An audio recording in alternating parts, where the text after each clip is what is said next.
Hunter Barco makes his MLB debut. Oneil Cruz hits number 20, and the Pirates beat the Reds 4-2. But what if Robo Umps had been calling the game? Let's talk about tonight and what's coming in 2026, and let's do it next on Locked On Pirates.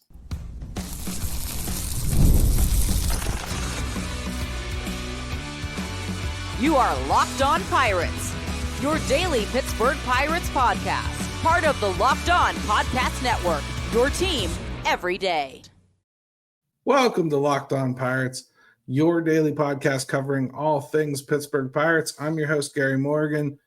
Tonight, we'll break down the Pirates' 4-2 win over the Reds, including Hunter Barco's debut, Oneil Cruz's big swing, and Rafael Flores finally getting a shot behind the dish for the Bucks. Then we'll shift gears to an AMA on the upcoming ABS challenge system and how it could help pitchers like Skeens and hitters like Davis. And finally, we'll tackle another listener question about hitting philosophy. Today's episode is brought to you by Gametime. Download the Gametime app, create an account, and use code LOCKEDONMLB for $20 off your first purchase. Let's do the game recap first, right? Johan Oviedo started this one out. 4 2/3 innings pitched, needed bailed out by Dauri Moreta. Important 1/3 of an inning from Dauri Moreta. And then Hunter Barco comes in and does 1 inning, 2 hits, no runs, walked the tightrope, got through the rookie gut check. You know, it was good to see another fantastic young Pirates arm debuts and just adds to the mix of what this team could do and how they could do it. And it's almost you're spoiled for riches as far as how you might want to go about constructing a rotation. And I've never seen anything like it. I've never even seen really anybody in the NL Central truly have this type of a situation where you just have so many young options all at the same time coming up like that. We've seen some good staffs. You know, the Cardinals have put together some real good staffs throughout the years.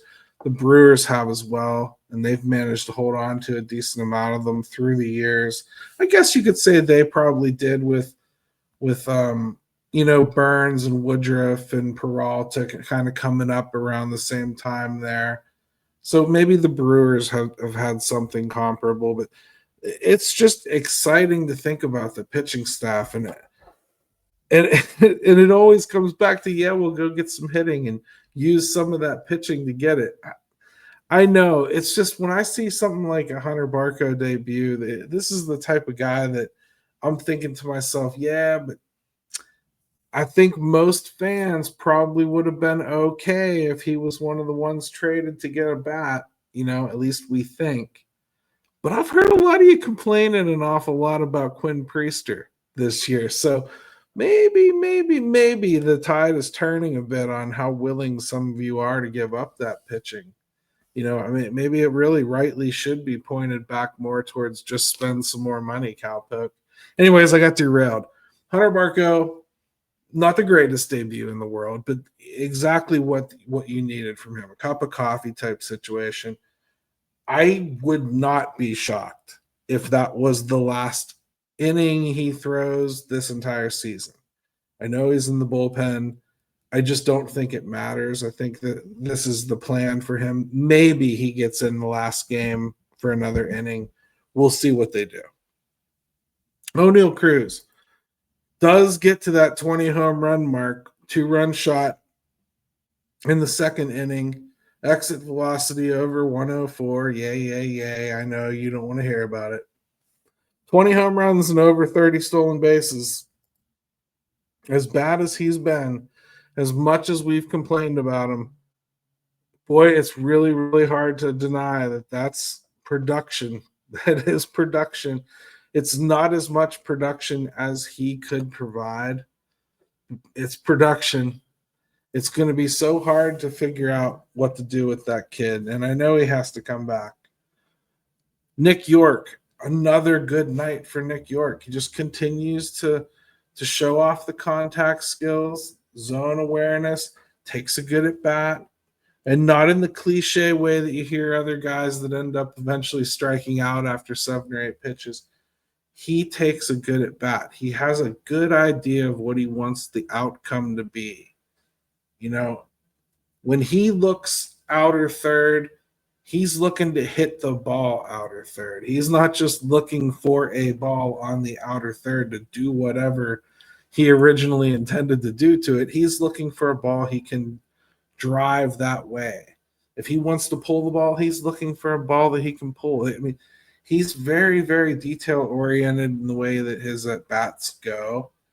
I do think the power will develop for him a little bit when some of the normal, everyday, day-to-day major league situational hitting type things start to become a little more second nature to him. In other words, like when he starts to realize that like just because you're taking that opposite field approach doesn't mean that it has to just be a line drive shot to the 6 hole. You can or the 4 hole. At times you can get that ball up in the air and maybe threaten the line or even to that gap in right center a little bit. I think he'll develop that kind of power as we continue to move forward.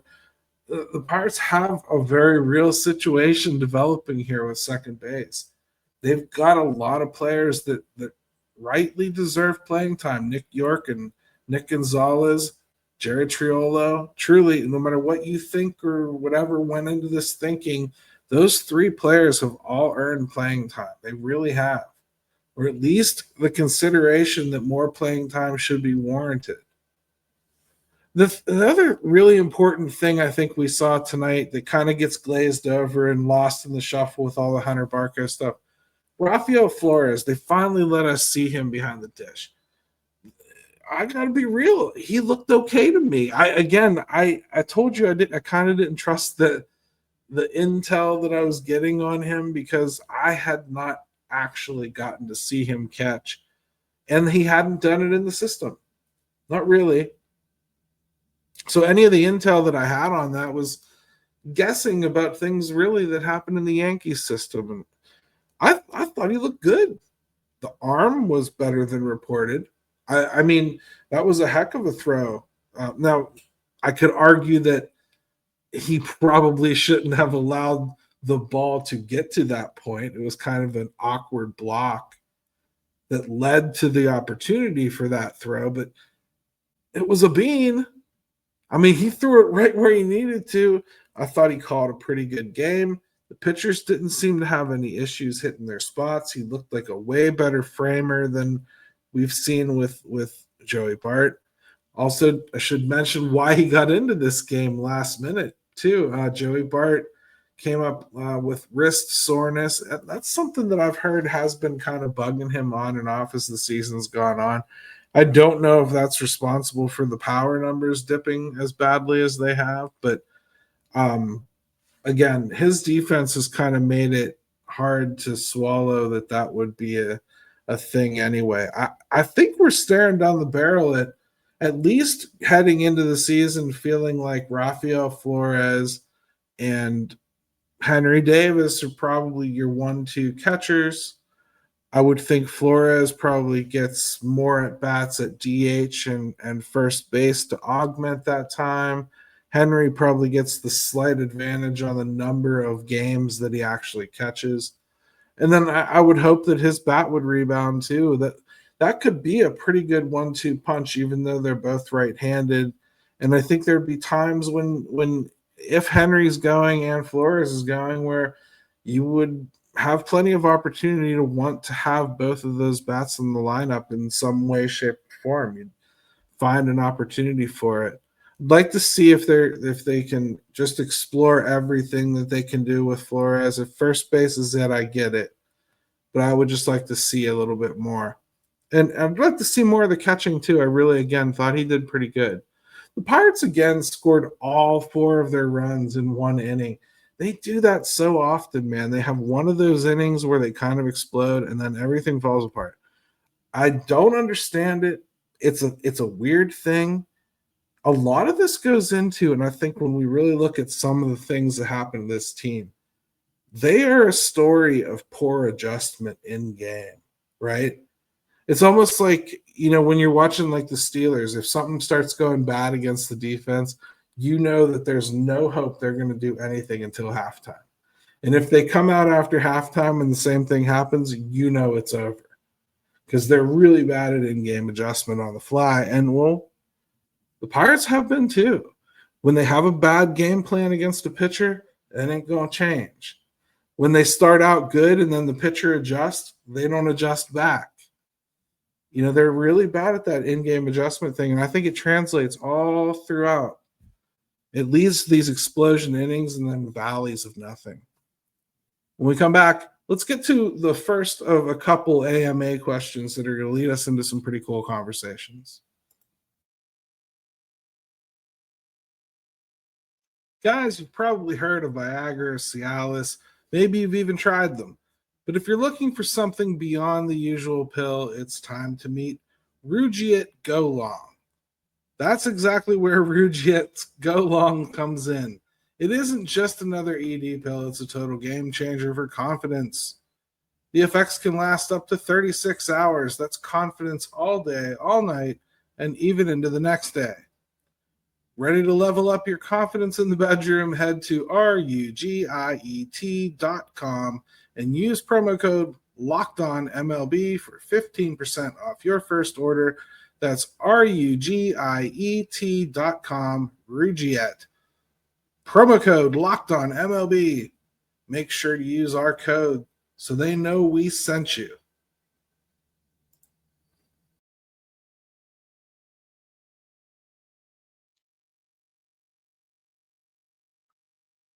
There's nothing like catching a baseball game live, the energy, the crowd, the chance to see your team in person.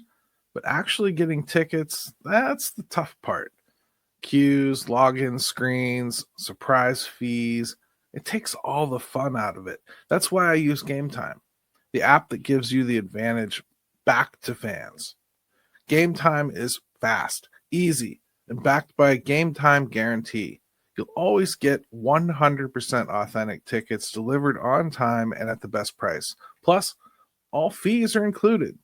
So the price you see is the price you pay. The app makes it super simple. You can even see the exact view from the seat before you buy it. And I already mentioned it, but it's super important. Know your total up front. The fees are included with no surprise fees at checkout.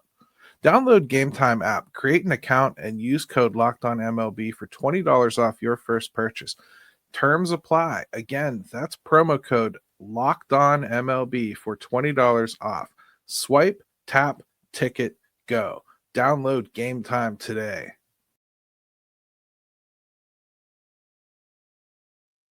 Hey everybody, welcome back to Locked On Pirates. Make sure you smash that subscribe button. Hit me with a like and drop some comments and more AMAs. I love the AMAs. They are dominating the show and making it so much easier to put a show together when I'm on the road. You guys have no idea how much it helps. So MLB announced the worst kept secret ever in the world. They're going to go to the partial Robo Ump scenario thing next year, the ABS system with the challenges. What's been instituted in minor league baseball all season long, and we got a question about it immediately. How do you think the Robo Umps will impact the Pirates? I think it helps, and he goes on to name a bunch of players. I will not do that because he knows what he said, and I think we get the gist of his question. He basically wants to know what I think about the ABA system or ABS system. What do I think it's going to do? I've been talking about this with my friends for a couple of years now. I mean, ever since the last CBA, we kind of knew that Major League Baseball was setting up for some kind of a transition to some type of a robotic umpiring system. Now, I never thought they were going to go full-on robot. That is not what this is. This is you get the challenge twice a game. And if you're right, you keep your challenge. You get to keep going on. I want to, before I answer this question, just go back a few years to when Major League Baseball was putting in the pitch clock and the number of times that pitchers could like throw over to first base, and they increased the base sizes. And I could not get my head past the thought that guys were just going to run rampant throughout Major League Baseball. I thought we would have every team with one or two guys with 40 plus steals. Like, how are you going to control a running game? What are you going to do? Or are catchers going to throw to first base? And we saw catchers experiment with throwing to first base to kind of help try to control the running game. We've seen slide steps instituted. We've seen some guys just flat out not care at all about checking on runners or trying to hold them on. We've seen the extra base size really do nothing. We've seen, if anything, more guys thrown out because replay is so anal retentive about every minute millimeter of space that more guys are getting called out for just sliding past. I just don't think that the rules always do exactly what we think it's going to do. Now, with this Robo thing, we have the benefit of having watched it in the minors a little bit, and I can say that you don't notice it much. It gets used. When it gets used, the catcher, the pitcher, or the hitter are the only ones that can call for it. Some teams, I think, are going to approach it different than others. Meaning, like, let's say the Pirates may have a policy of, I don't want any of my hitters challenging. I want to save all my challenges for the pitching side of things.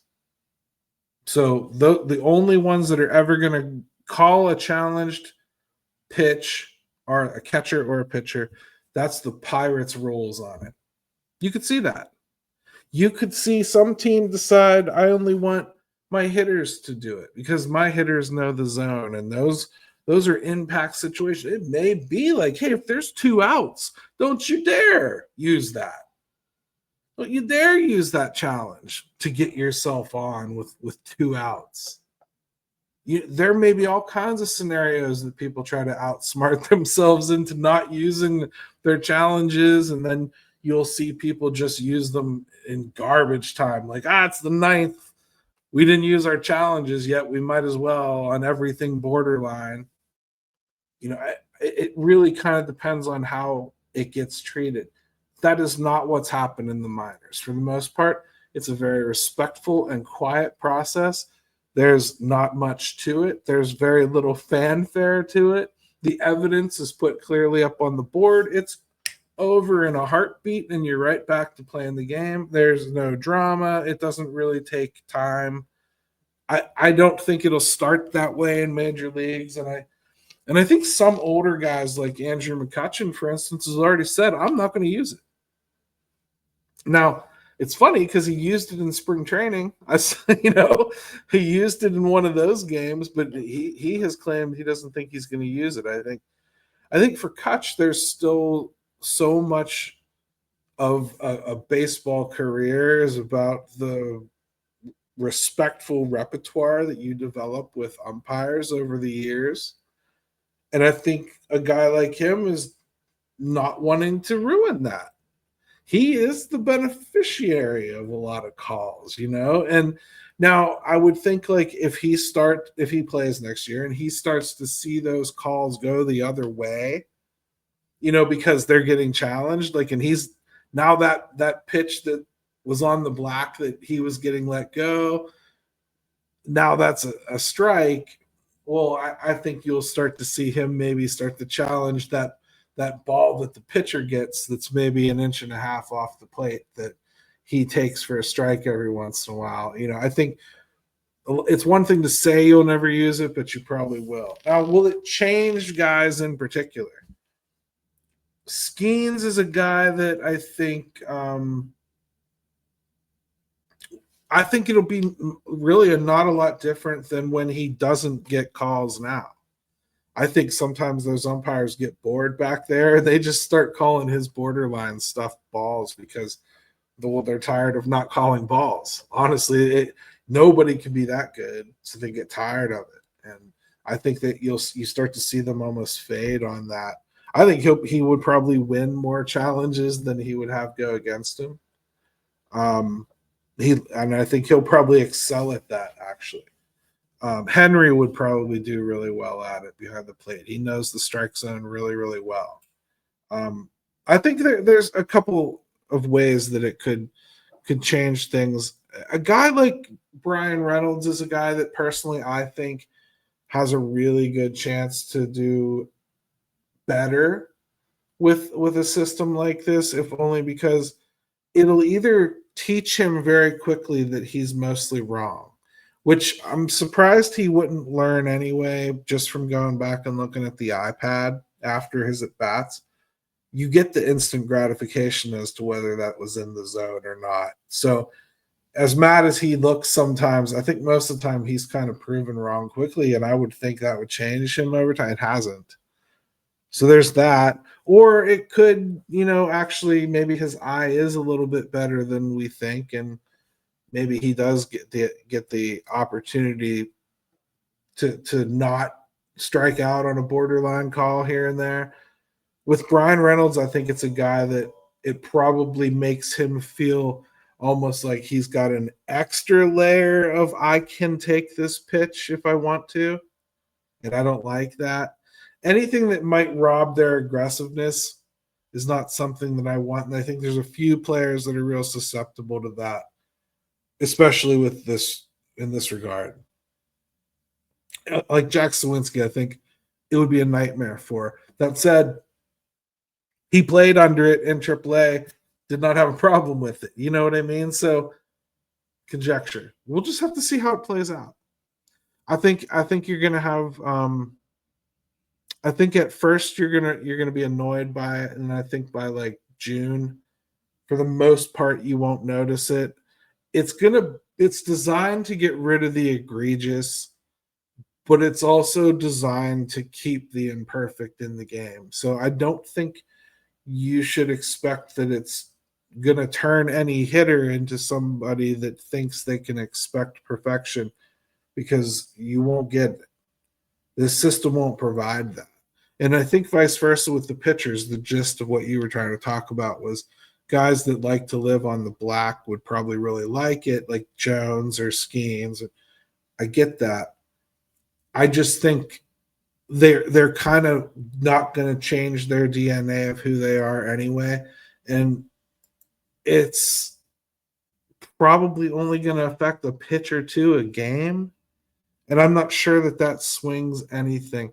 I'm sure there will be some dramatic moments where, what was supposed to be a walk-off walk ends up being a walk-off strikeout, or vice versa. I'm sure there'll be, something that would have been a strikeout last year but kept the game going this year, and we'll come up against things like that. But I don't think it'll be an awful lot. To be honest, this is about like the most benign way you could implement something like this. The real thing to look for is, can we as a people accept the imperfect? Because we are intentionally keeping the imperfect in the game by introducing the system this way. Now, I like that. I'm sure that most of the hitters like that. I'm sure the pitchers like that. And there would be no need for umpires if you didn't.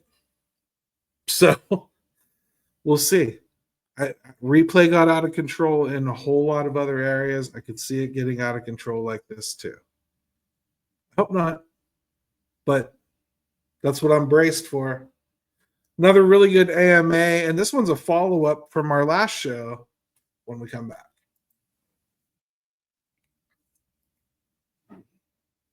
The NFL season is almost here, and FanDuel is making sure you're ready for kickoff with a can't-miss offer.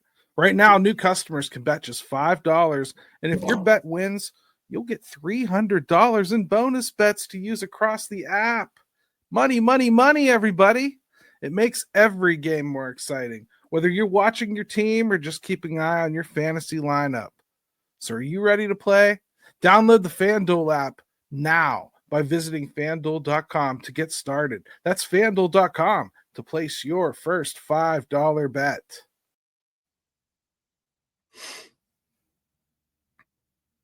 All right. Hey, welcome back to Locked On Pirates. We had a follow-up question here. I enjoyed your explanation of BC's hitting philosophy. What kind of hitting philosophy would you like to see the Pirates employ if a new GM is brought in? Is there another team you watch and like how they go about things and feel we should emulate? Yeah, I mean, the funny thing is, two teams that I would have pointed at last year, as far as really enjoying the way that they approach hitting, and primarily from a trying to use guys who aren't fully developed standpoint yet. You know, like you may think that you have guys that can develop into more power, but you need to make them usable on the way there. I was looking last year at teams like the Tigers and the Orioles and the Blue Jays a little bit and the Braves to a degree. As the power has developed throughout the lineup, that's not necessarily what was there when they started introducing those players. And they had a different idea of how to use those guys. They made them very aggressive. Contact early was better than, no contact at all. Like make sure that you never let a pitch go by that was an opportunity to do something with. If you think you can get good wood to it, take a hack. Those types of teams, and you're not trying necessarily to hit home runs. You're not going for launch angle. You're not trying to catch up with the 3-run homer all the time.